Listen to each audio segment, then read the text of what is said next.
your foot to tame the cat.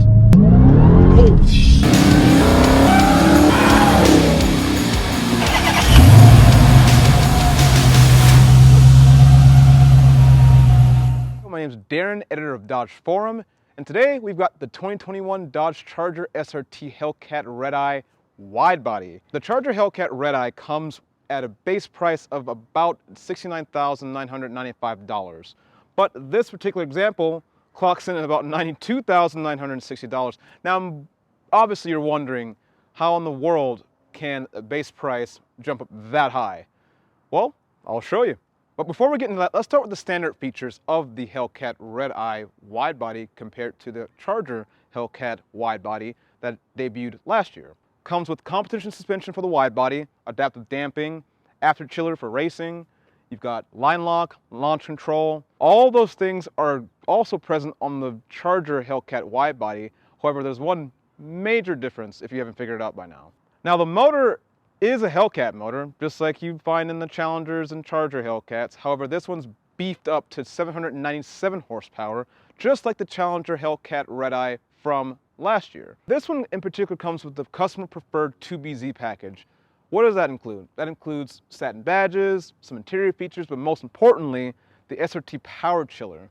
Yes, the same system that's on the Dodge Demon, which allows you to use your AC to make more power by cooling the inlet air temperature by using a tap into the AC lines. With that clocking in about $8,600, you've also got the satin black wrap package, which wraps your hood all the way down to your trunk for about $3,500.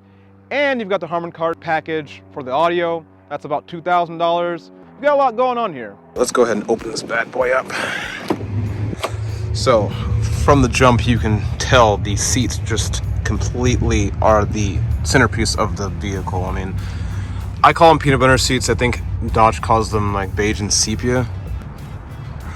But absolutely stunning, gorgeous peanut butter seats. They are ventilated as well as heated. And then really spacious back seat. As you can see, sunroof. But let's go ahead and get in.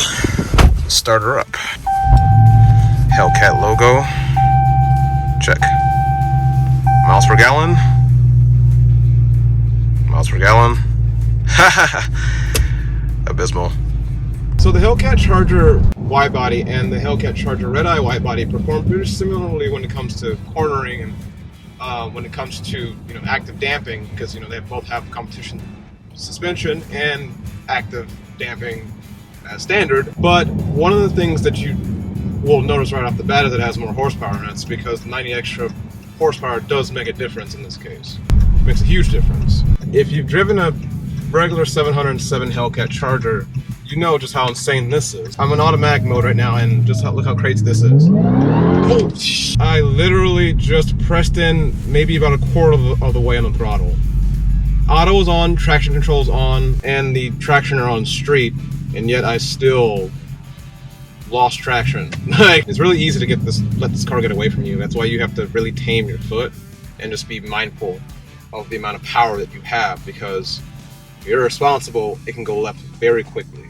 Glorious, but you have to tame your foot to tame the cat. Otherwise, it's just gonna go all over the place. I'm gonna go ahead and put this on Sport, which I think is mostly just street application. So transmission, I believe, is in street. I think suspension is in street. Getting the same feel as auto, but just a little more, it's a little tighter in the steering wheel. I'm gonna go ahead and just push custom, just try to recreate sport. 797 horsepower, transmission sport, paddle shifters on. Okay. Acceleration feels a little smoother, but you still get up to speed very quickly. I'm at 60 miles per hour right now, and I didn't realize I was going that fast. Wow, that is so addicting, that supercharger whine. It is like damn well near orchestral. The more you press into the throttle, the more it just crescendos, and it's just satisfying in every single way, even if you're driving normally on a street like I am right now. But let's go ahead and put this in track now. right away you can notice that the idle actually, I'm stopped right now, but you can notice that the idle actually drops down lower in RPMs. You already have 707 foot-pounds of torque, you know, on a 2.62 differential. I mean, just so that you don't spin out completely. Track seems to be the most aggressive from a standstill right now by having lower RPMs, and I'm really curious to know what it's going to be like when I take off, which is right now. Whoa, whoa, whoa, whoa, wow, wow, yeah. Just resting my foot on the throttle, and it has an instantaneous throttle response. It's almost as if I'm driving my cable.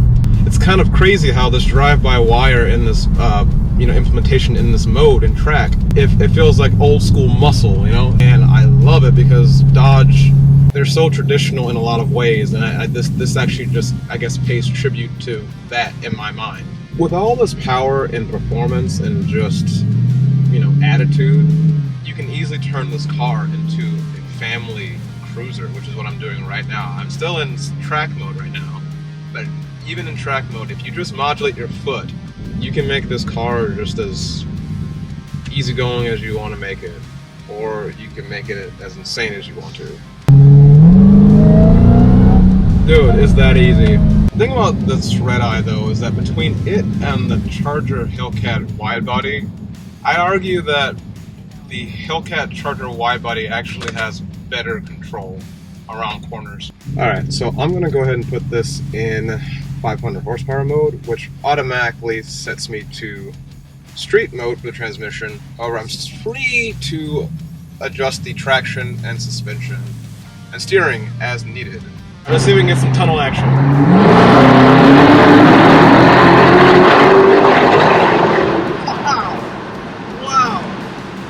Wow. This back in 797 horsepower mode, and with the transmission now, let's just put it in track.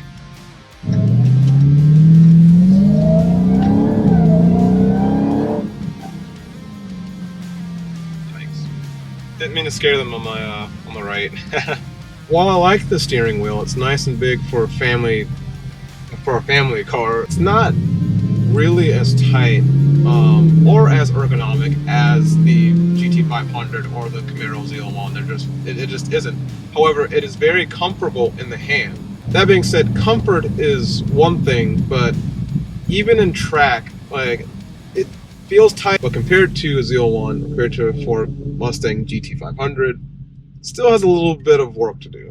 It is just the most addicting thing to just press into the pedal and just like feel that power. Just knowing that you are multiple times faster than everyone else on the road is addicting. Overall, I'm very happy with this vehicle. Would I spend $92,000?